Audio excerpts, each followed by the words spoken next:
Pernahkah kalian membayangkan ada kota-kota Islam kuno yang pernah berjaya, lalu menghilang tanpa jejak? Kota-kota yang dulunya penuh dengan pedagang, ulama, dan peradaban maju, kini terkubur atau bahkan tenggelam di lautan. Bagaimana kota-kota ini bisa hilang? Apa yang terjadi dengan penduduknya? Dan bagaimana para arkeolog berhasil menemukan jejak-jejak kejayaannya?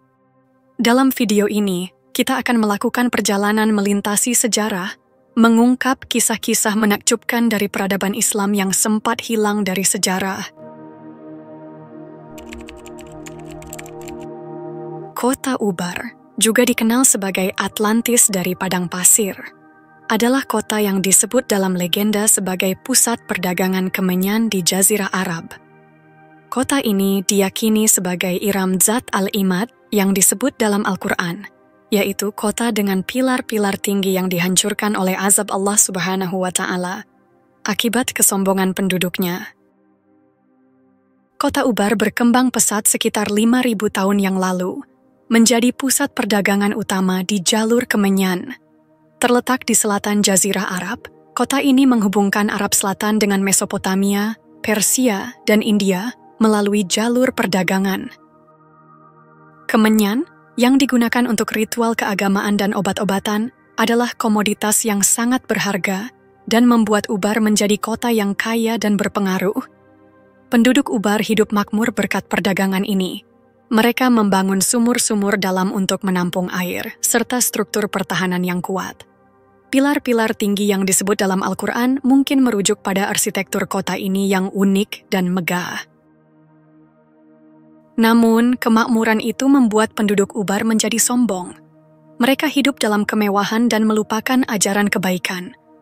Legenda menyebutkan bahwa mereka menolak peringatan seorang nabi yang diutus kepada mereka untuk menghindari kesombongan dan kembali kepada jalan yang benar. Dalam banyak catatan sejarah Islam, Ubar dikaitkan dengan kaum Ad yang disebut dalam Al-Quran. Menurut para ahli, kehancuran Ubar mungkin terjadi akibat kombinasi faktor alam dan kehendak ilahi. Para arkeolog menemukan bahwa Ubar dibangun di atas sistem gua bawah tanah yang tersusun dari batu kapur. Lama-kelamaan, eksploitasi air tanah bisa membuat struktur bawah tanah ini melemah. Hingga suatu hari, tanah di bawah kota ini ambruk, menelan sebagian besar bangunan dan meninggalkan reruntuhan yang terkubur di bawah pasir. Selama berabad-abad, Ubar dianggap hanya sebagai mitos yang diceritakan oleh para pedagang dan penyair Arab. Namun, pada tahun 1992, sebuah ekspedisi arkeologi menggunakan satelit NASA untuk menelusuri jalur karavan kuno di Gurun Rub al-Khali. Hasilnya mengejutkan. Mereka menemukan reruntuhan kota yang terkubur di bawah pasir. Para arkeolog menemukan sisa-sisa menara benteng, sistem sumur kuno, dan jalur perdagangan yang menunjukkan betapa pentingnya kota ini di masa lalu. Dengan ditemukannya reruntuhan ini, legenda Ubar sebagai Atlantis dari padang pasir bukan lagi sekadar mitos, melainkan fakta sejarah yang menakjubkan. Kisah Ubar mengajarkan kita bahwa kejayaan suatu bangsa tidaklah abadi. Kesombongan dan ketidakadilan dapat membawa kehancuran, sebagaimana yang terjadi pada banyak peradaban besar lainnya.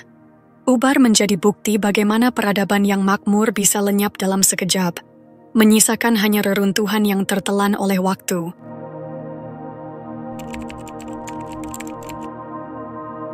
Dulu, sebelum kejayaan pelabuhan Basrah dan Baghdad, ada satu kota pelabuhan yang menjadi jantung perdagangan dunia Islam, yaitu Siraf.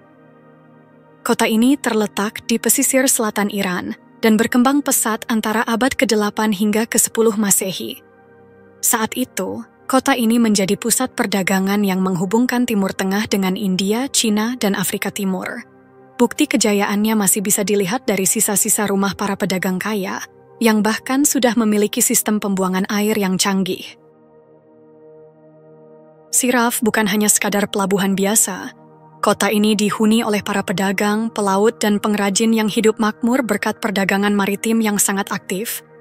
Barang-barang seperti rempah-rempah dari Nusantara, porselen dari Cina, kain sutra dari India, dan emas dari Afrika Timur diperdagangkan di sini. Para pedagang siraf bahkan memiliki jaringan bisnis hingga ke Sri Lanka, Kepulauan Maladewa, dan pantai timur Afrika. Kehidupan sosial di kota ini sangat maju, dengan adanya masjid-masjid besar, sekolah-sekolah agama, dan sistem administrasi yang tertata rapi. Namun, kejayaan siraf tidak bertahan lama. Pada abad ke-10, serangkaian gempa bumi dahsyat melanda wilayah ini, menyebabkan sebagian besar kota runtuh dan sebagian lainnya tenggelam ke dasar laut. Akibat bencana ini, banyak penduduk yang meninggalkan kota dan berpindah ke wilayah lain yang lebih aman. Selain itu, perubahan jalur perdagangan akibat perkembangan kota Basrah dan Baghdad juga membuat peran siraf dalam dunia dagang berkurang drastis. Selama berabad-abad, siraf terlupakan, hingga arkeolog menemukan reruntuhannya pada abad ke-20. Saat ini, penggalian di Siraf mengungkap rumah-rumah pedagang, sistem kanal, dan bukti bahwa kota ini memiliki hubungan dagang dengan dinasti Tang di Cina, serta kerajaan-kerajaan di Asia Tenggara. Potongan tembikar dari Cina, koin dari Afrika Timur, hingga prasasti kuno menjadi saksi bisu kejayaan Siraf sebagai pusat perdagangan global di zamannya. Kota yang pernah menjadi simbol kejayaan maritim dunia Islam ini, kini hanya menyisakan puing-puing. Tetapi kisahnya tetap hidup dalam sejarah Islam dan perdagangan dunia.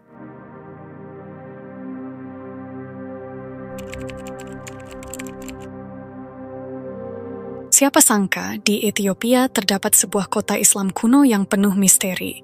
Kota ini bernama Harla, yang oleh penduduk setempat disebut sebagai kota raksasa.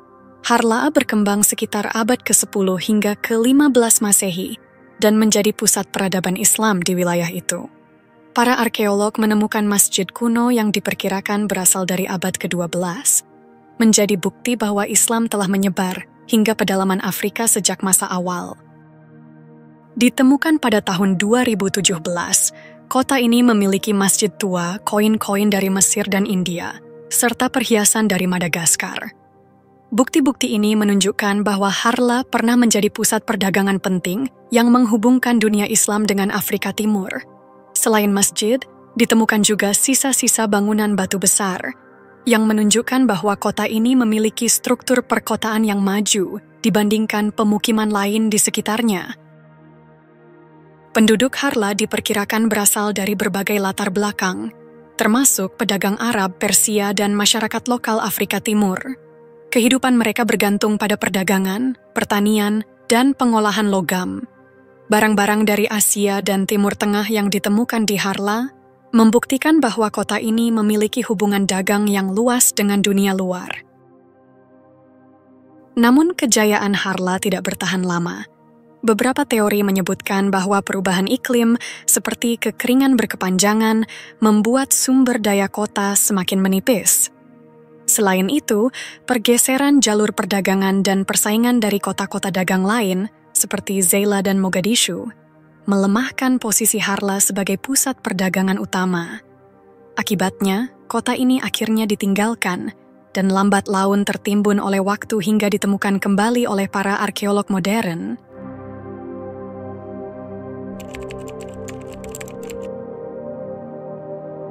Di Nusantara, ada satu kota yang sejak zaman kuno telah menjadi bagian penting dari perdagangan dunia Islam. Kota itu adalah Barus, yang terletak di pesisir barat Sumatera. Barus dikenal sebagai penghasil kapur barus terbaik di dunia, yang digunakan dalam pengobatan hingga proses mumifikasi di Mesir kuno. Karena itu, sejak sebelum Islam datang, Barus telah menjadi kota dagang yang ramai, dikunjungi oleh pedagang dari India, Timur Tengah, dan bahkan Tiongkok. Sejarah mencatat bahwa pada abad ke-7 hingga ke-12 Masehi, Barus menjadi salah satu pusat perdagangan internasional di Asia Tenggara. Para pedagang Arab, Persia, dan Gujarat datang untuk membeli kapur Barus, emas, dan hasil bumi lainnya. Tak hanya itu, Barus juga menjadi salah satu tempat masuknya Islam ke Nusantara. Jejak peradaban Islam di Barus ditemukan dalam bentuk makam-makam tua yang berusia lebih dari 1000 tahun.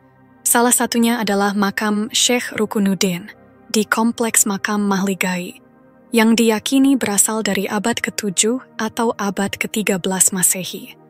Hal ini menunjukkan bahwa Islam telah hadir di wilayah ini jauh sebelum era kerajaan-kerajaan Islam besar di Nusantara, seperti Samudra Pasai dan Demak. Penduduk Barus terdiri dari berbagai etnis, termasuk Melayu, Minangkabau, Batak, serta komunitas pedagang Arab dan India yang menetap di sana. Mereka hidup dari perdagangan, pertanian, dan perikanan, serta terkenal dengan keterampilan mereka dalam pengolahan kapur barus dan perniagaan. Kota ini berkembang pesat dan menjadi salah satu pusat penting dalam jalur perdagangan maritim dunia Islam. Namun, kejayaan Barus mulai meredup seiring berjalannya waktu. Ada beberapa faktor yang menyebabkan kota ini kehilangan dominasinya. Perubahan jalur perdagangan.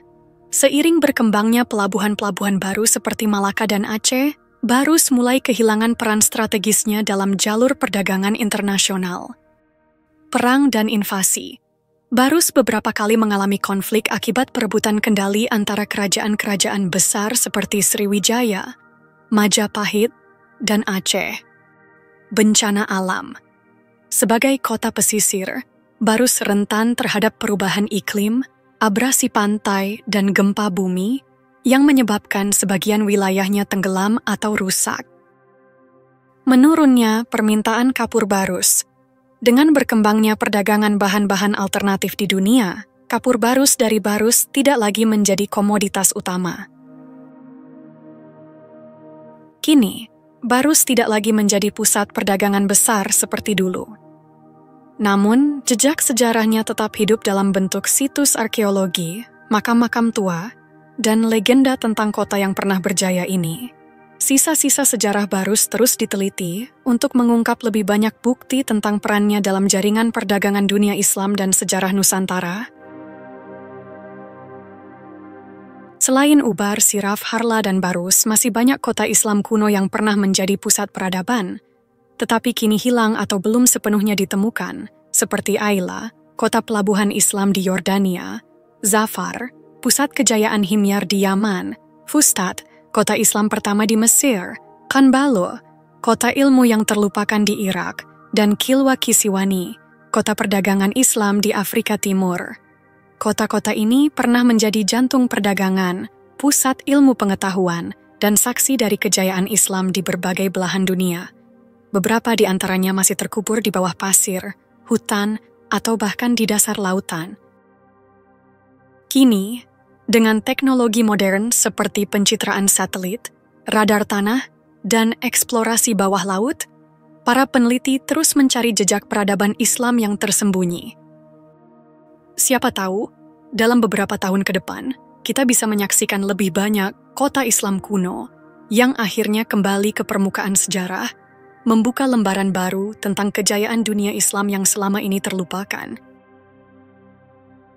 Kisah kota-kota Islam yang hilang ini membuktikan bahwa peradaban Islam pernah menjangkau berbagai belahan dunia, dari gurun Arabia hingga pesisir Nusantara. Lebih dari sekadar pusat perdagangan, kota-kota ini adalah saksi bisu kejayaan Islam dalam ilmu pengetahuan, arsitektur, dan budaya yang terjalin erat dengan dunia luar. Penemuan kembali kota-kota ini bukan hanya membuka lembaran sejarah yang terlupakan, tetapi juga menunjukkan bahwa Islam memainkan peran penting dalam membentuk jalur perdagangan global di masa lalu. Dari reruntuhan Siraf yang tenggelam akibat gempa bumi, hingga makam-makam tua di Barus yang membuktikan kedatangan Islam lebih awal di Nusantara, setiap penemuan memberi kita wawasan baru tentang betapa luas dan dinamisnya dunia Islam zaman dahulu. Namun misteri belum sepenuhnya terpecahkan. Masih ada banyak kota Islam yang terkubur di bawah tanah, hutan, atau lautan, menunggu untuk ditemukan. Dengan teknologi modern, kita semakin dekat untuk mengungkap lebih banyak jejak peradaban ini. Sejarah bukan hanya tentang masa lalu, tetapi juga tentang bagaimana kita memahami dunia hari ini. Jika ada kekurangan atau kesalahan, mohon dimaafkan.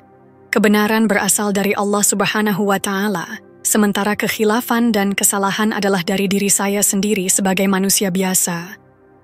Semoga kisah kota-kota Islam kuno yang sempat hilang ini mengingatkan kita akan kebesaran peradaban masa lalu dan menjadi pelajaran berharga bagi masa depan. Sampai jumpa di kisah-kisah seru dan penuh makna berikutnya. Wassalamualaikum warahmatullahi wabarakatuh.